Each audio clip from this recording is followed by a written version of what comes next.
You ever wonder what happens when someone lets their pride destroy something beautiful, something that means the world to someone else? Because this story, this one right here, will make you question just how far some people will go for control, and how truth always finds a way to surface. It all began on a peaceful street in Crestwood Estates, a quiet, gated community where everything had to look perfect. The lawns, the fences, even the shade of mailboxes, all under the sharp eye of one woman, Karen. She was the HOA president, and everyone in that neighborhood knew better than to cross her. But then came a new homeowner. A quiet, soft-spoken black man named Marcus. He had just retired from the Army after more than 2 decades of service. The kind of man who had seen too much of the world, and now wanted peace. Marcus didn't bother anyone. He spent his mornings tending to a small front yard garden, a colorful blend of roses, lavender, sunflowers, and little flags that honored fallen soldiers. To him, it wasn't just a hobby. It was therapy. But to Karen, it was a violation. She first noticed it while walking her dog one morning. Her jaw tightened, eyes scanning the blossoms like they were weeds. She muttered under her breath, completely unregulated. Then she took out her phone, snapping photos like she was collecting evidence for a crime scene. Later that day, Marcus was trimming his rose bushes when he saw her marching toward him, clipboard in hand, that same cold smile plastered across her face. "Excuse me," she called out sharply. "This display of yours violates HOA landscaping standards. Decorative plants aren't allowed to exceed 2 feet. You'll need to remove them immediately." Marcus blinked, confused. "Ma'am, I've read the guidelines. They don't say anything about flower height. I'm just trying to keep things tidy." Karen smirked. "You'll receive a notice. Rules are rules." Then she turned and walked away without another word. That night, Marcus sat on his porch staring at his garden. The smell of lavender carried on the wind. That garden helped him sleep. It helped him breathe. During his time in service, he'd lost friends, good men, and tending those flowers was how he honored them. But Karen didn't know that. She didn't care. A week later, a letter arrived, an official violation notice, signed by Karen herself. Marcus sighed, but stayed calm. He decided to appeal at the next HOA meeting. When he showed up, the tension in the room was thick. Karen sat at the front, arms crossed, eyes narrowed. Marcus stood and spoke quietly. "I'm not trying to cause trouble. I served this country for 22 years. These flowers, they're not decorations. They're therapy." A few neighbors nodded respectfully. But Karen didn't. She leaned forward and said flatly, "Rules are rules, Mr. Johnson. We can't make exceptions. If we let you keep this garden, others will want to do the same." Marcus clenched his jaw but didn't argue. He simply said, "Then I'll find another way." He walked out calmly. But what happened next, nobody saw coming. A few mornings later, Marcus left early for a medical appointment. When he returned, his heart sank. His garden, the garden he poured his soul into, was gone. Torn out. The flowers trampled. The soil ripped up. His small memorial flag broken in half. And standing there, in the middle of the destruction, was Karen. Clipboard in hand. "Karen," he said, his voice trembling. "What have you done?" She didn't even flinch. "I enforced the rules. You were given warnings. It's done." He took a deep breath, fighting to stay calm. "You destroyed something sacred. Something that helped me heal." Karen rolled her eyes. "Please don't make this dramatic. You can plant approved shrubs if you want. But this mess? It's over." Marcus looked at her, really looked at her, and said quietly, "You just made the biggest mistake of your life." Karen scoffed, turning to leave. "Oh, please. I've been running this community for 10 years. I don't make mistakes." But she had no idea that cameras had captured everything, every moment of her standing there giving orders as his garden was demolished. And that footage?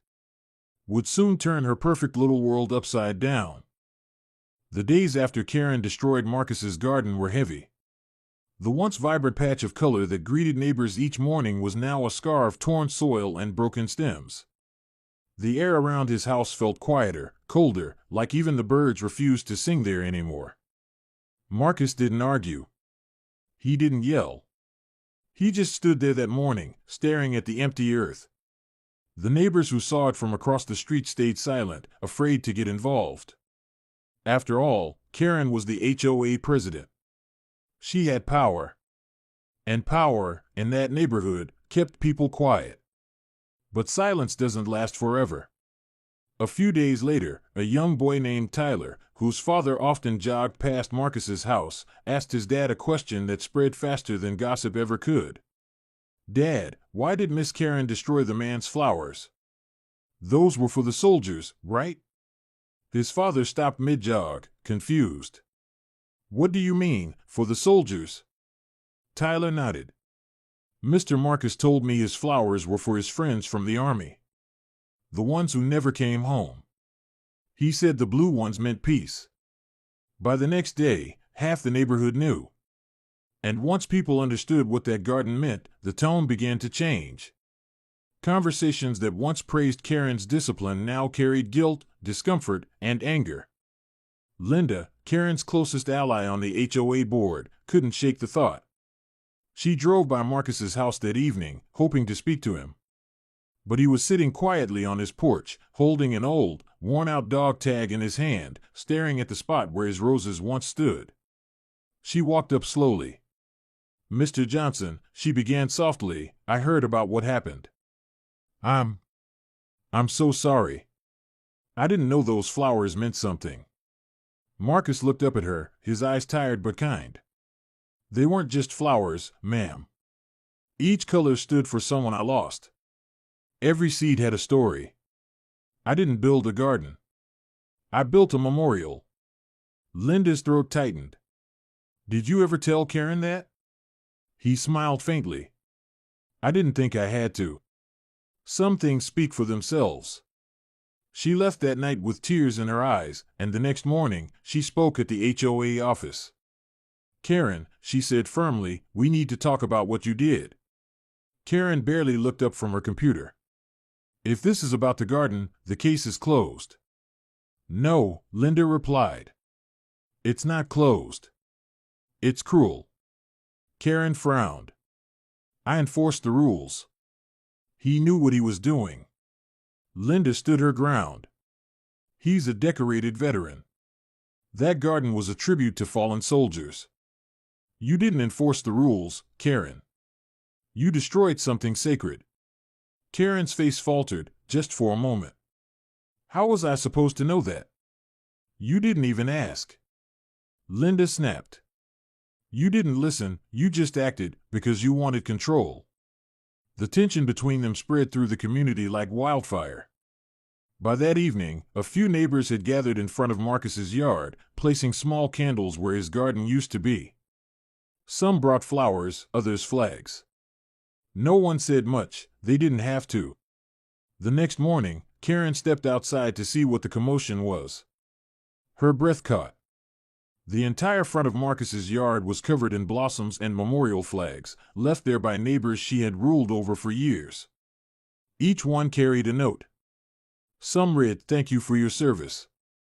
Others simply said, "We're sorry." Marcus stood by the porch, surprised but silent. Karen, standing across the street, felt something strange stir inside her. For the first time, her power didn't matter. Her rules didn't matter.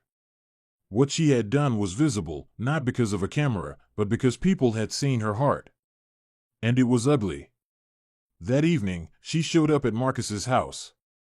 Her usual confident stride was gone. She hesitated before speaking. "Mr. Johnson," she said quietly, "I didn't understand. I thought I was doing my job." Marcus nodded slowly. "Sometimes doing your job isn't the same as doing what's right." Her voice cracked. "I'm sorry." He looked at her, not with anger, but with a weary kind of grace. Apologies don't bring flowers back. But they can plant better ones. She nodded, tears filling her eyes.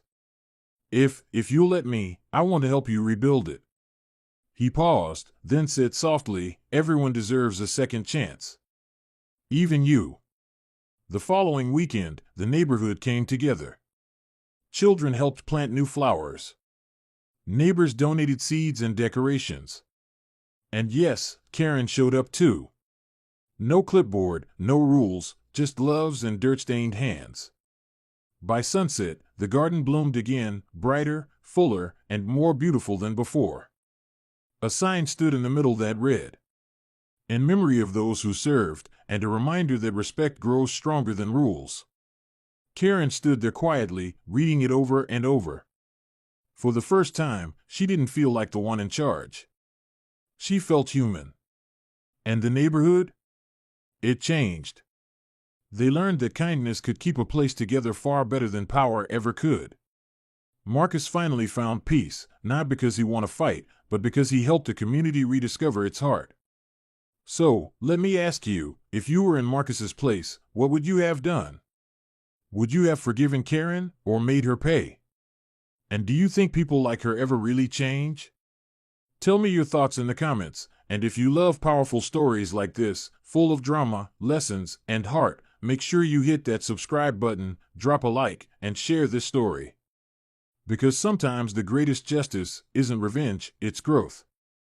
Months had passed since the day Karen and the neighbors rebuilt Marcus's memorial garden. The seasons had turned, and the flowers now danced proudly under the summer sun, red, white, and blue blossoms swaying softly in the breeze. The neighborhood was different now. Laughter echoed more often. People waved instead of whispering. The fences that once divided had become lines of connection. And for once, nobody cared about HOA memos or rulebooks. They cared about people. Karen was different too. She no longer carried that sharp, judgmental tone. Her clipped heels had been replaced with sneakers and a humble smile. She had stepped down as HOA president, not because anyone forced her to, but because she finally understood what leadership really meant. One quiet morning, Marcus was tending to his garden when Karen walked up with a small wooden box in her hands. "Morning," she said softly. "Morning," Marcus replied, glancing at her. "You've been coming around a lot lately." Karen smiled faintly. "I know. I guess I'm trying to fix more than flowers." She handed him the box. Inside was a brass plaque.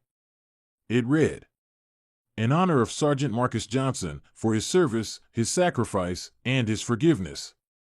Marcus stared at it, speechless. "You didn't have to do this." "I did," Karen said, her voice steady. "Because I needed to. I was so focused on keeping things perfect that I forgot what community really is. You reminded me." He smiled quietly. "Then I'd say this garden did its job again." They placed a plaque together at the front of the garden, near the walkway. As the light hit it, it gleamed like gold. A few neighbors walking their dogs stopped to watch, clapping softly as the moment unfolded. That evening, the town's local paper ran a story. "Former HOA president and veteran unite to rebuild community garden." And beneath it was a photo, Karen and Marcus standing side by side, the rebuilt garden behind them. But what truly struck people was the quote Marcus gave to the reporter. "Forgiveness doesn't make you weak. It frees you from the weight that anger builds." From that day, more residents started visiting the garden. Some left flowers for loved ones they'd lost. Others came just to sit and reflect. It became a quiet place of healing, a living reminder of how compassion can turn enemies into allies. One evening, as the sun set over the neighborhood, Karen sat on her porch, watching the golden light fall across the garden. She smiled, but her eyes shimmered with something deeper. Gratitude. Peace. Growth. Her phone buzzed, a message from Marcus. "The roses bloomed early this year. You should come see them." She typed back, "Be there soon." As she walked across the street, barefoot on the warm pavement, she realized something. The same man she once saw as a problem had become her friend, her teacher, and in a way, her redemption. The moral of this story? Power without empathy destroys, but understanding rebuilds. Rules can't hold a community together, respect does. So tell me, viewers, what do you think? Should forgiveness always come that easily? Or should people like Karen have to earn it the hard way? And if you were Marcus, would you have rebuilt that garden with her, or left her to live with the guilt? Drop your thoughts below. Because every story like this reminds us, the biggest battles aren't fought on fields or in meetings. They're fought in the heart.